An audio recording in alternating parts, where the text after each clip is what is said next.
Okay, welcome. So this lesson that we're going to do today is about finding the rate of change from a graph and or finding the rate of change from a table. So let's look at the concept and see what is rate of change. Okay, so rate of change. Our concept for this lesson, rate of change, also known as slope. We commonly use slope when we're talking about a graph, but rate of change is how we describe or talk about how two things change together. So let's look at this example real quick. It says the graph in the table below show the relationship between the amount of money a person has saved over time. So there's two things that are happening. Somebody is saving money, so there's money that's changing, and then also that's happening over time.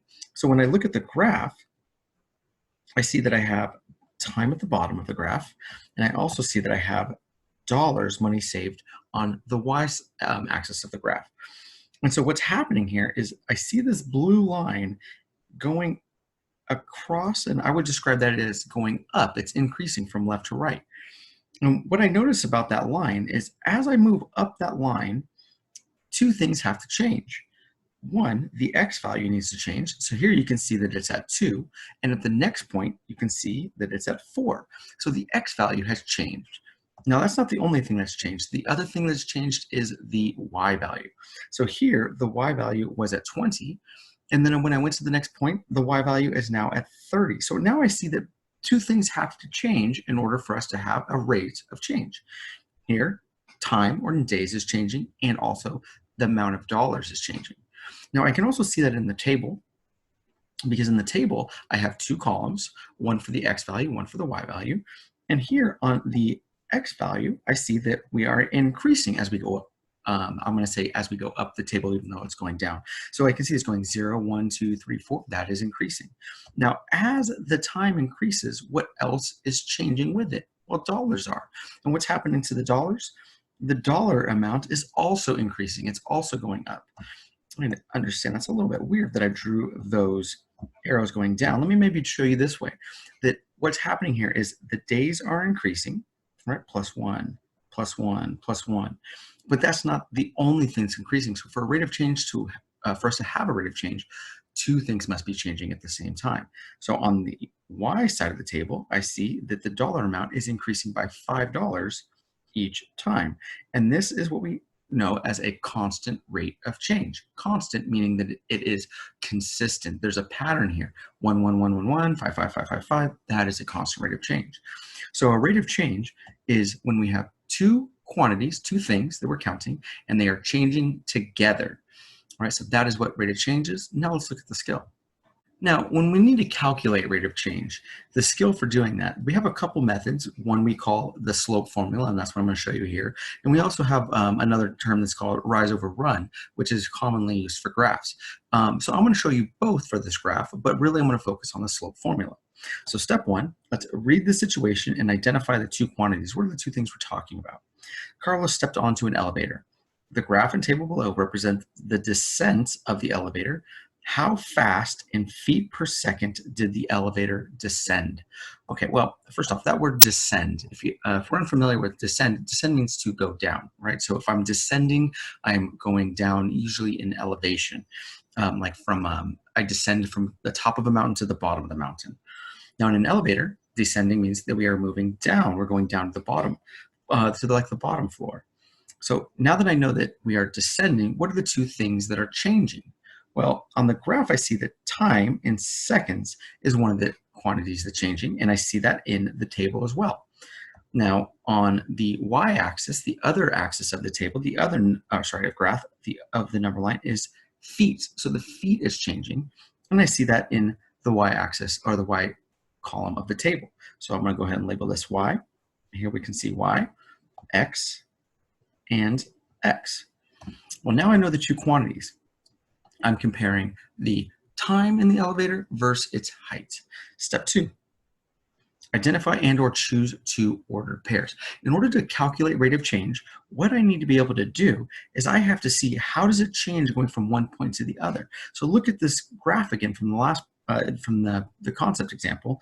I can see that from the first point at 2:20, two things had to change. I went up from 2 days to 4 days, and then from $20 to $30. So I need 2 points to see how it changes. So I'm going to go to this example now, And then let's find or pick 2 points. Any 2 points will work for a linear function. Now on the graph, I'm going to choose this point here and this point here. Now I'm going to choose the same points in the table, and I'll do the work separately for the table. I'm going to pick point 1 right here. I'm going to go ahead and label this as point 1 and this one as point 2. So on the table, I'm going to pick 2 points as well, 0.460 and 850. Now, you are allowed to pick any points you want. It does not matter. You will always get the same rate of change if we have a linear function. I just chose this 2 points here because I could easily see the points on the y-axis and the x-axis. So this 1.1, I can see. In fact, let me make a table real quick for the graph. I've got my x value and my y value. The x value for 0.1 is at 4. And then for y, it is 60.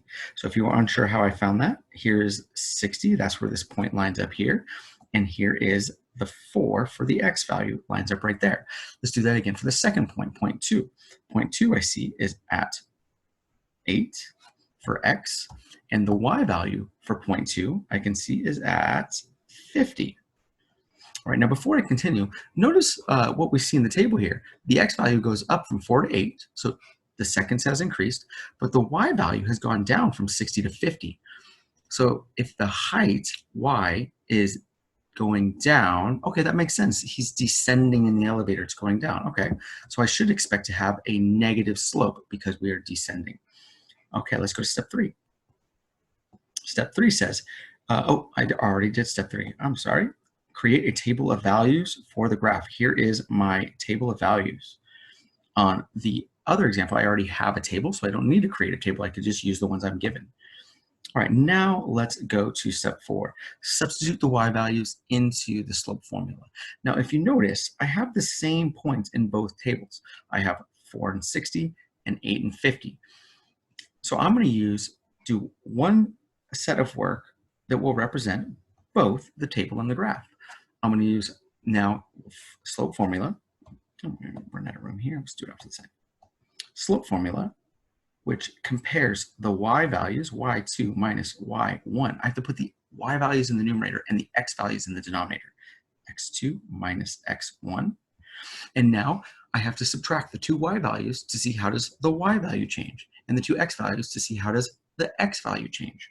Let's substitute these numbers. Now, the y values, let's see if I can color code this. The y value, y2, is 60. Oh, I'm sorry, the y value, y2, is 50. So here is y2, 50, minus, always subtraction, finding the difference between them, y1. This is in the y column, it's 0.1 minus 60. Now I'm going to subtract the 2 x values. x2 is 8, x1 is 4, so I'm going to subtract 8 minus 4. Now I'm going to end up with m equals 50 subtract 60. 50 minus 60, well, I'm starting with a smaller number, subtracting a larger number from it. I'm going to take the difference to get 10. I know it should be negative because I'm subtracting a larger number. Then 8 minus 4, that's just simply 4. Here, I can leave it as 8 over 4. And you know what? Let's actually leave the answer as this fraction. We will take this. We don't need to simplify it. I don't want to add anything confusing to this. The rate of change for how fast he is descending in this elevator is negative 10 feet per 4 seconds. Or if it was a unit rate, it would be negative 2.5 feet per second. Well, that is how we calculate rate of change.